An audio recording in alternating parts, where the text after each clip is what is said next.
Saudara, polisi menggencarkan pemberantasan preman. Kapolri Jenderal Listio Sigit Prabowo akan menindak tegas preman tak pandang bulu dari kelompok manapun. Belasan preman yang kerap memalak pedagang dan sopir angkot di kawasan Pasar 16 Ilir, Palembang diringkus Satuan Unit Reskrim Polrestabes Palembang. Uang ratusan ribu yang diduga hasil memalak ikut disita polisi. Tindakan ini merupakan bagian dari operasi pekat kepolisian untuk memberantas preman yang meresahkan warga. Di Jakarta, Satreskrim Polres Pelabuhan Tanjung Priuk menangkap 36 orang yang diduga melakukan pungutan liar sopir truk bersama uang sitaan 2,5 juta rupiah. Di Bandung, Jawa Barat, polisi menangkap puluhan preman dan juru parkir liar yang kerap meresahkan warga di sejumlah terminal, pasar, hingga pusat keramaian. Kapolri Jenderal Polisi Listio Sigit Prabowo memerintahkan operasi pekat pemberantasan premanisme mulai 1 Mei lalu. Kapolri bilang akan menindak tegas aksi premanisme yang menghambat investasi dan pertumbuhan ekonomi dengan kedok apapun. Polri tidak melihat ini dari kelompok mana. Jadi kalau memang mereka kelompok yang terindikasi menggunakan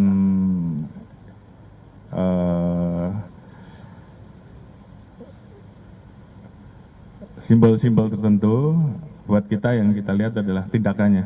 Kalau itu meresahkan masyarakat, kita tidak tegas. Jadi apakah ini dari kelompok dalam tanda kutip ataupun siapapun itu, sepanjang itu meresahkan masyarakat, kita tidak kompromi dan kita tidak tegas. Koordinator Tim Advokat Anti Premanisme Saur Siagian meminta polisi tak hanya memberantas aksi premanisme di jalanan, tapi juga yang mengganggu usaha. Menurut saya tidak lagi dibutuhkan administratif, segera tindak. Ini menyangkut proyek strategi nasional loh. Mas Arianto tadi bilang ada uang diminta 5 triliun tanpa tender. Ini kan menurut saya bukan lagi soal administrasi, ini sudah pemaksaan, sudah menghambat investasi, terlalu banyak pasal yang segera dikenakan. Makanya saya dorong kepada teman-teman Kapolda atau Kapolres, instruksi Kapolri itu dibutuhkan kecepatan dan juga rasa percaya diri. 5 triliun untuk Kadin, 3 triliun untuk Kadin tanpa dalalan. Bagi. Sebelumnya sejumlah pengusaha lokal yang mengatasnamakan Kadin meminta untuk dilibatkan sebagai mitra proyek salah satu perusahaan asing di Cilegon yang masuk sebagai salah satu proyek strategis nasional. Pengusaha lokal ini juga meminta bagian proyek yang nilainya mencapai 5 triliun rupiah tanpa proses lelang. Buntut peristiwa tersebut, polisi memeriksa Ketua Kadin Cilegon Muhammad Salim. Kita sudah melaksanakan pemeriksaan 5 orang saksi, yang mana 1 orang saksi tersebut Ketua Kadin dan 4 lainnya yaitu adalah dari pihak PT Chandra Asri. Ketua Bidang Ketenagakerjaan Asosiasi Pengusaha Indonesia Bob Azam menyebut keberadaan preman mengganggu usaha terutama ada di kawasan-kawasan industri. Dia bilang tindakan penegakan hukum harus tegas dan tuntas. Ya terutama daerah sentra industri ya. Oke. Kawasan-kawasan industri yang mestinya kawasan itu steril ya. Kawasan yang aman ya. Dari tindakan-tindakan yang seperti itu ternodai, tercederai gitu loh ya. Oke. Nah, kita lihat kemudian juga kantor-kantor termasuk kantor pemerintahan sekarang itu nggak luput dari tindakan preman itu. Surprise ya bagi saya sekarang ada satu dinas pemerintahan di satu kabupaten itu dimintain sama preman THR gitu. Dulu tuh nggak pernah terjadi gitu loh. Iya, belum pernah terjadi. Sekarang kok terjadi gitu loh ya.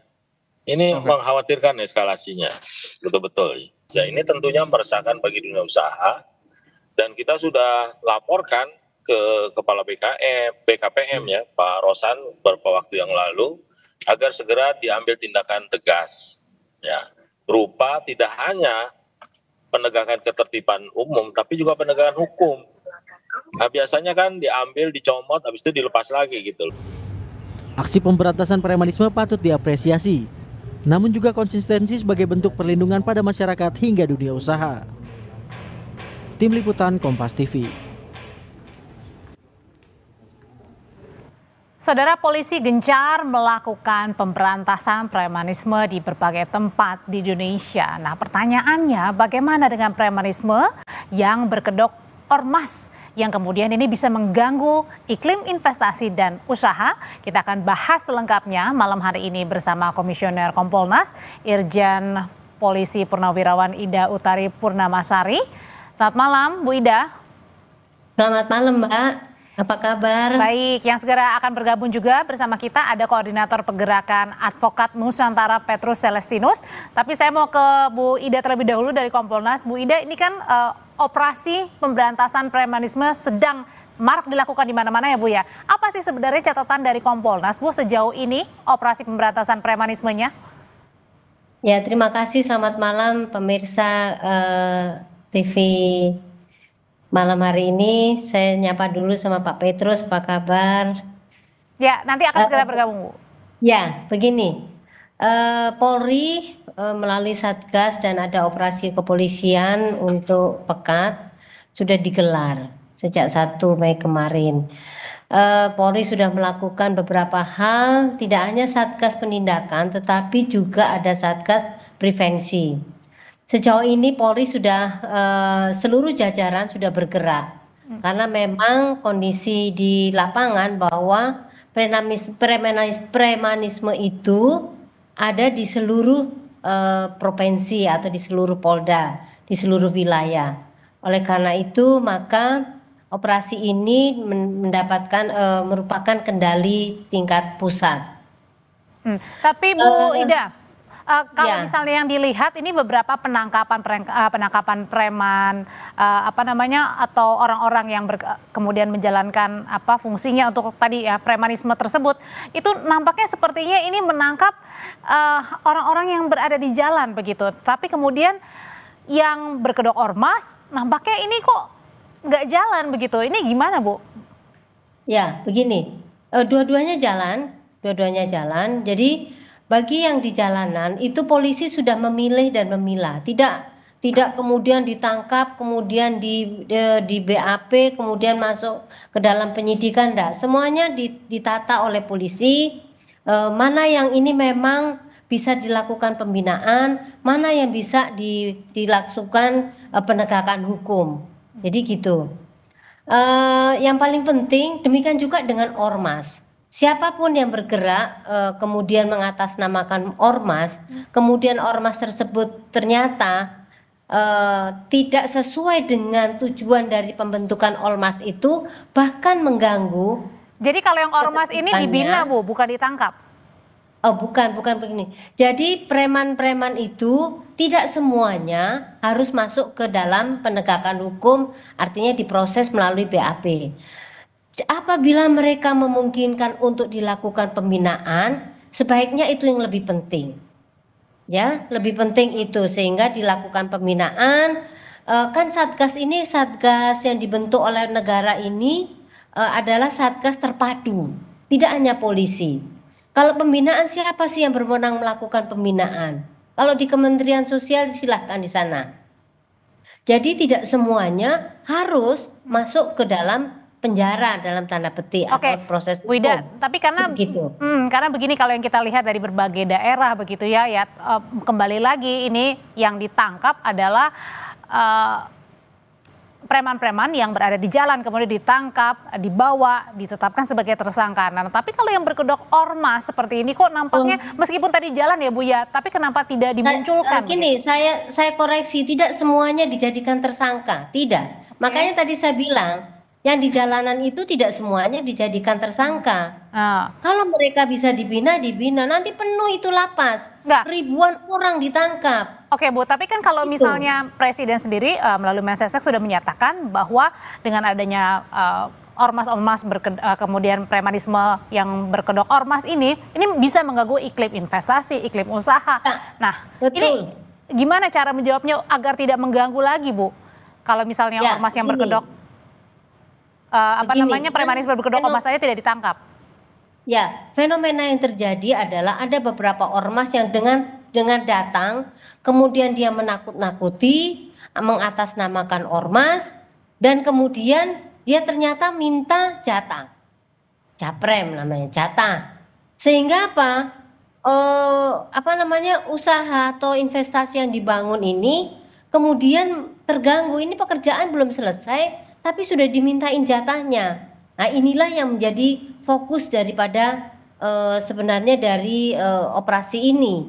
Sehingga apa? Diharapkan kondisinya menjadi semakin baik, investasi masuk, kemudian iklimnya menjadi nyaman untuk ekonomi, dan masyarakat kemudian mendapatkan keuntungan.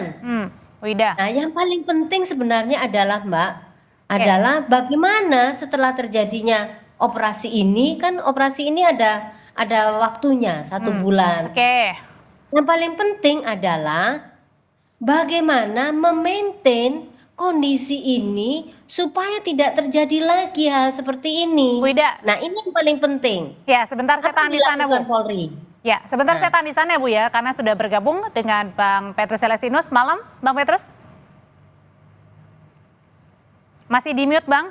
Bang, kalau tadi sambil di unmute, Bang, tadi kalau dari catatan Kompolnas sebenarnya saat ini memang dalam operasi pemberantasan premanisme ini sedang bergerak ya di mana-mana begitu. Nah, tapi pertanyaannya, apakah catatan dari Bang Petrus juga dengan operasi pemberantasan premanisme ini hanya menyasar kepada preman-preman yang berada di jalan, bukan yang berkedok ormas?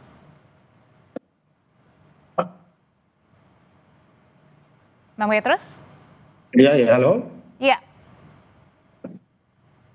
Bang Petrus tadi, halo? Oke, ya, saya kembali ulang ya. Gimana? Pertanyaan saya kembali ulang, bahwa kalau misalnya operasi pemberantasan premanisme kan ini sedang marak dilakukan di mana-mana. Tapi yang kita lihat nampaknya ini pemberantasannya kepada preman-preman yang berada di jalan begitu, bukan yang berkedok ormas. Catatan dari Bang Petrus, seperti itukah juga?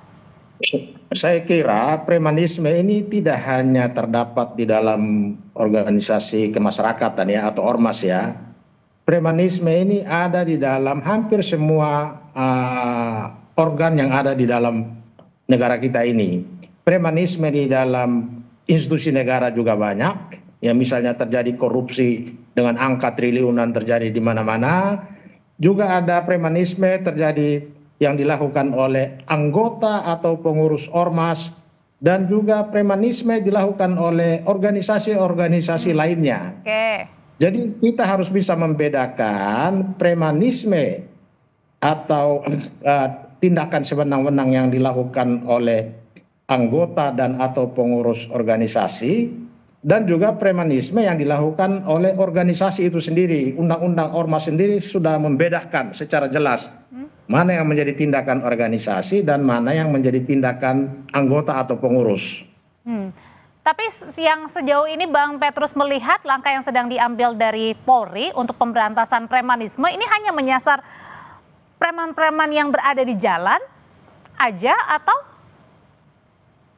Nah, selama ini memang aparat pemerintah hanya menyasar preman-preman yang ada di jalanan atau di pasar-pasar. Sementara kejahatan yang dilakukan oleh anggota atau pengurus organisasi itu jarang disentuh. Kenapa Bang Petrus? Kurang keberanian? Iya, karena pemerintah tidak konsisten.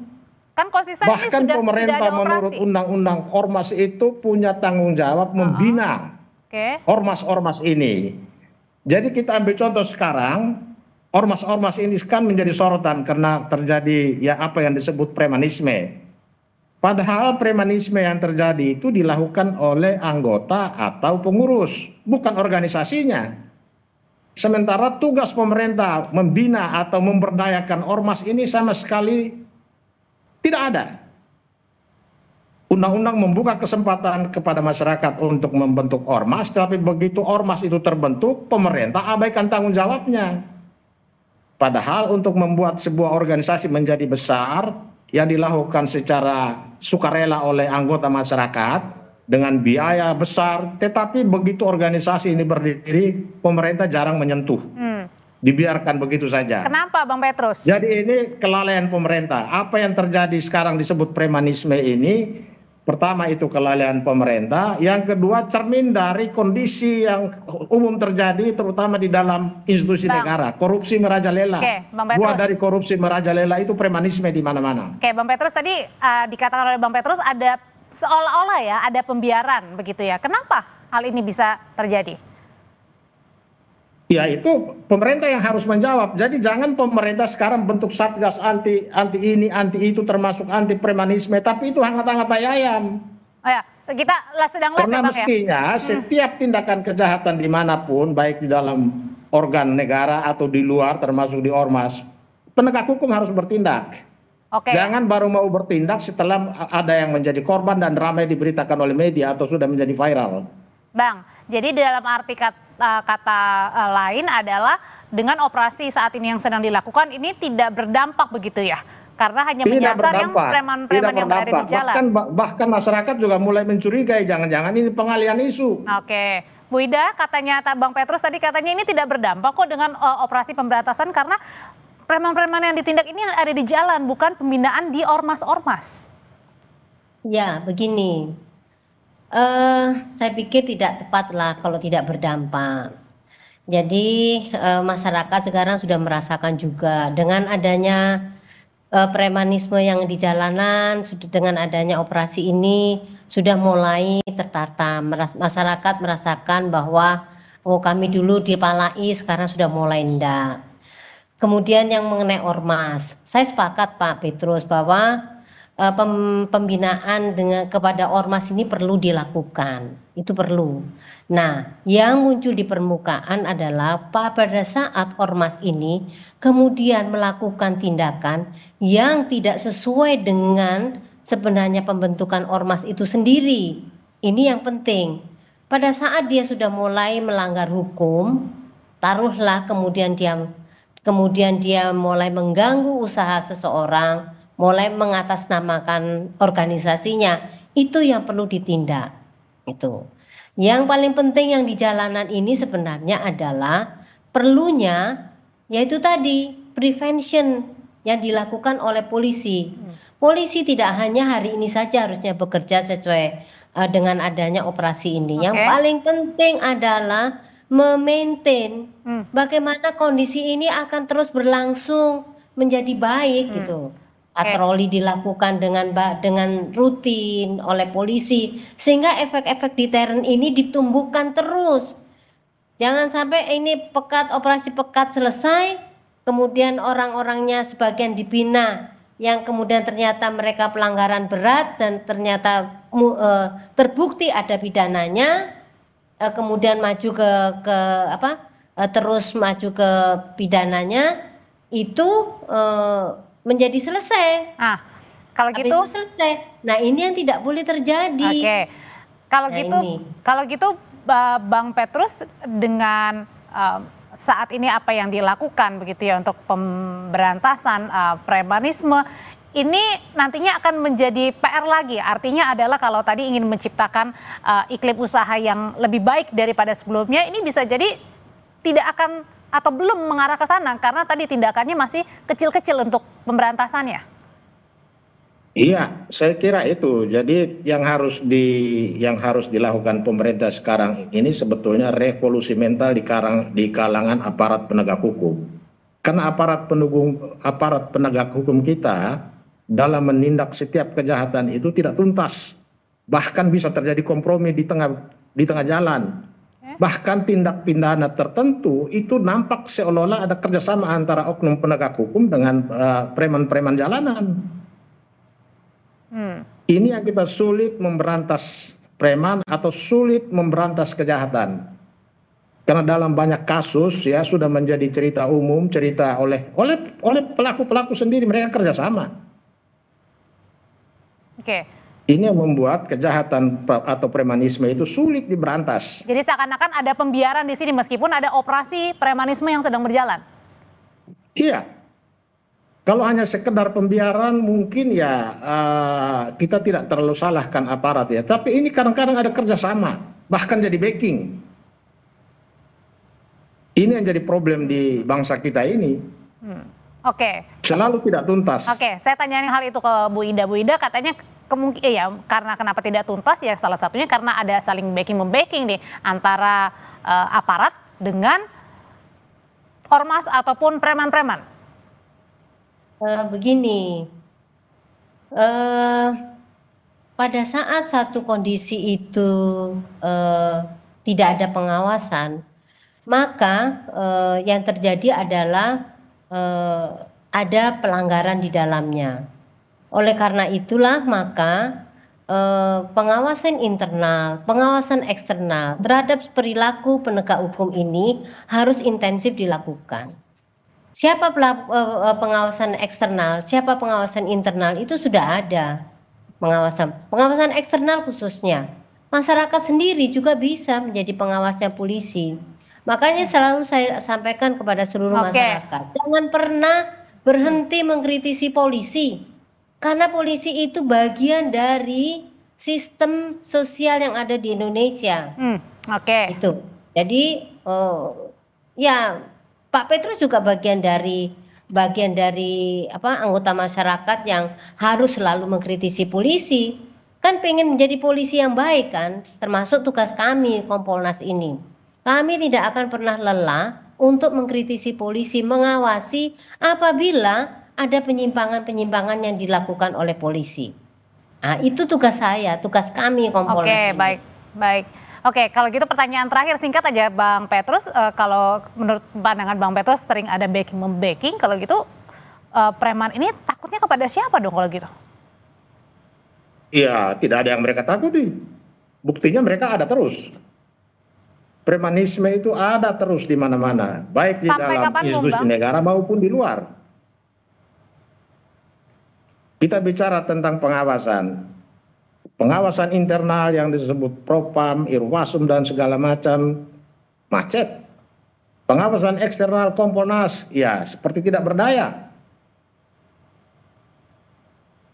Ya, saya tidak sepakat juga Pak kalau dibilang macet ya. Karena memang ini adalah proses yang harus selalu terus-menerus dilakukan. Kompolnas juga bagian dari pengawas eksternal Polri, fungsional Polri.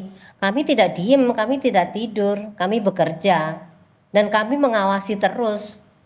Sampai hari ini pun kami masih bekerja. Hari ini bagian dari pekerjaan kami yang tidak bisa. Bahkan kami belum mandi nih, masih di dalam, karena pekerjaan kami banyak. Baik, terima kasih. Dan tidak berdaya, kami sudah berusaha untuk maksimal mungkin untuk melakukan tugas kami. Oke. Nah itu. Bu Ida terima kasih, Bang Petrus terima kasih, selamat malam semuanya.